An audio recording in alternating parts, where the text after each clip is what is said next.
dans le domaine des sens, dans le domaine des,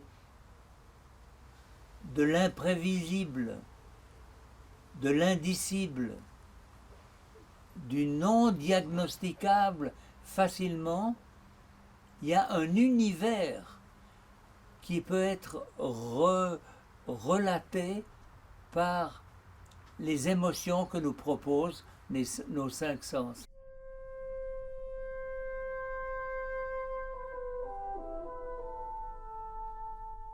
Mais il nous a fallu plusieurs années pour être de plus en plus sûrs, convaincus que du rôle des sens, des cinq sens, dans une nouvelle guidance de l'accompagnement du malade.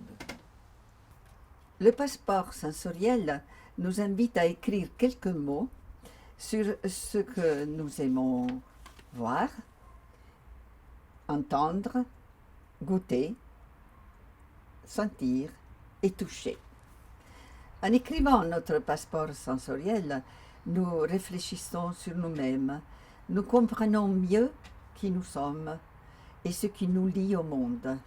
Nous ravivons des souvenirs liés à des expériences anciennes, parfois oubliées, et avons une nouvelle manière de voir notre histoire de vie. Si on interviewe une personne et dit c'est pas facile la vie, et puis c'est difficile, et puis on est seul, et puis on est stressé. Non! Qu'est-ce que tu aimes entendre? Qu'est-ce que tu aimes goûter? Qu'est-ce que des parfums de fleurs t'ont permis de prendre conscience que c'est le printemps?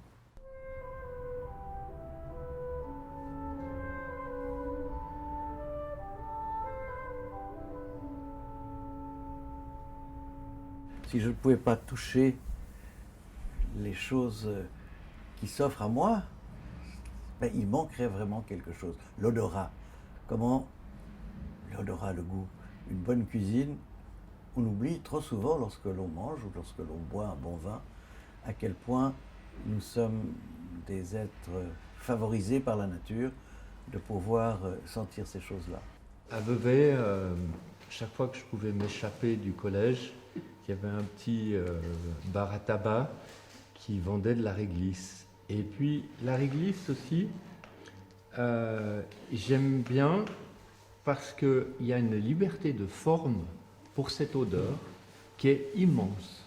Depuis l'origine, qui est un bout de bois, jusqu'à des formes élaborées comme la spirale. Et puis, si on doit résumer un peu cette expérience sensorielle, la réglisse, on la sent, on la goûte, on la déroule, on la touche, on la voit, elle est magnifique, elle est un peu lustrée, brillante.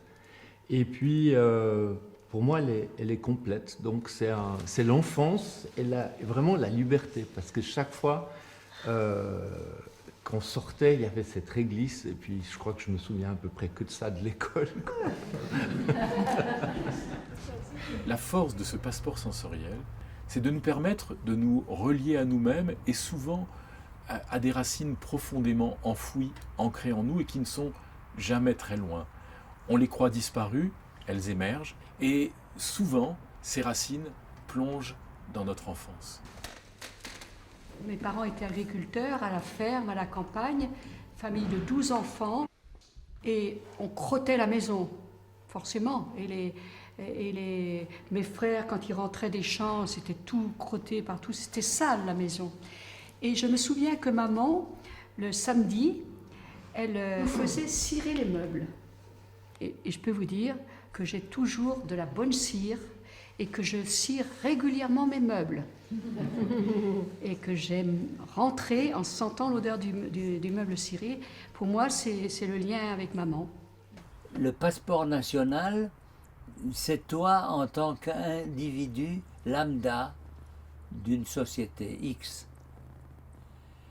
Le passeport sensoriel, c'est toi-même dans tes émotions, à travers l'expression des cinq sens, la vue, l'ouïe, l'odorat, et ce passeport, c'est un témoin d'un moment tout au long de ton parcours de vie. J'aime quand je sens l'odeur qui annonce la pluie.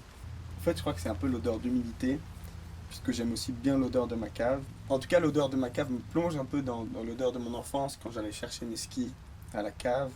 Puis c'est une odeur qui rassure. C'est vrai que tu revis un peu partiellement le moment en écrivant. Et le fait de l'écrire, ça m'a encore plus plongé dans Le souvenir. dans le souvenir. Enfin, pour moi, l'émotion, elle est intimement liée à la mémoire.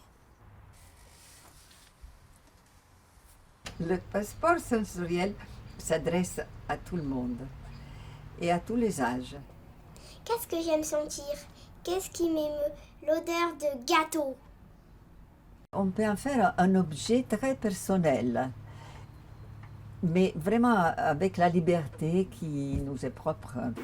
Je me suis donné comme but de l'écrire, de faire un voyage et d'explorer à travers l'essence un tout petit peu ce que j'aimais, comme on dirait un passeport à soi, pour soi et à soi. Comme Virginia Woolf avait parlé d'une chambre à soi, ce lieu privilégié où s'extraire du monde et puis effectivement explorer ce qui se passe à l'intérieur de nous, et ici naturellement toujours à travers l'essence. Si je me donne cette peine de réfléchir à ce que représente pour moi chaque sens, eh bien je pense que j'apprendrai à me connaître beaucoup mieux que par d'autres réflexions philosophiques. C'est tellement plus pratique, c'est tellement plus réel, on entre dans le concret. Qu'est-ce que j'aime entendre? Qu'est-ce qui m'émeut? L'histoire du soir. Parce que maman ou papa, ils me lisent tout le temps une histoire le soir pour me coucher. Sans l'histoire du soir, je peux pas dormir, moi. Après, dans quel état ça me met? Je suis content. Il y a des questions qui peuvent aider à remplir le passeport. Mais il y a aussi des pages qui sont vierges, où l'on peut écrire soi-même une pensée, un poème, un petit texte, faire un collage. Finalement, tout ce qui nous relie à la force de nos sens. J'aime chez les vieux leur geste fragile et lent qui tient chaque instant de la vie comme une tasse de porcelaine, comme nous devrions faire nous aussi de chaque instant de la vie. Et en recevant le passeport sensoriel, je me suis dit oui, il faudrait le remplir maintenant, pendant que je peux encore exprimer ce que je ressens, pour que peut-être un jour pouvoir avoir quelqu'un qui me rappelle ce que je sentais et que ça réveille en moi des sentiments et des souvenirs très importants. Nous avons reçu une lettre d'une amie qui nous parle de l'expérience qu'elle a vécue avec sa maman. Voyager dans l'essence m'a replongé dans la fin de vie de ma mère. Elle n'avait pas l'Alzheimer, mais le résultat était similaire. Un jour, mon fils est venu voir sa grand-mère et s'est mis au piano pour jouer une musique de Schubert qu'elle avait jouée dans sa jeunesse et qu'elle aimait beaucoup. Tout de suite, elle s'est levée, s'est mise au piano avec lui et a commencé à jouer aussi.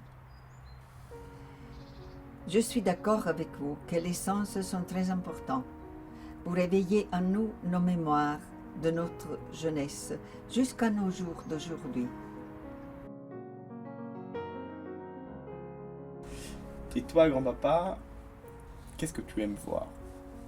J'aime bien voir, par exemple, devant notre maison, on a en bordure de larves tous ces arbres qui font une espèce d'écrin tranquillisant.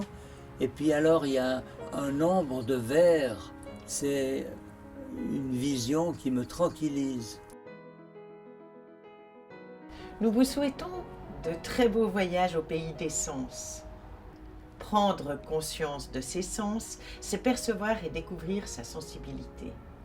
Découvrir, le sentir et le ressentir, c'est le début du « connais-toi toi-même » qui permet la communication et ouvre la porte au 6e sens qui est remplir le passeport sensoriel, va vous donner un enrichissement pour vous-même et pour le dialogue avec l'autre comme vous n'aurez jamais imaginé.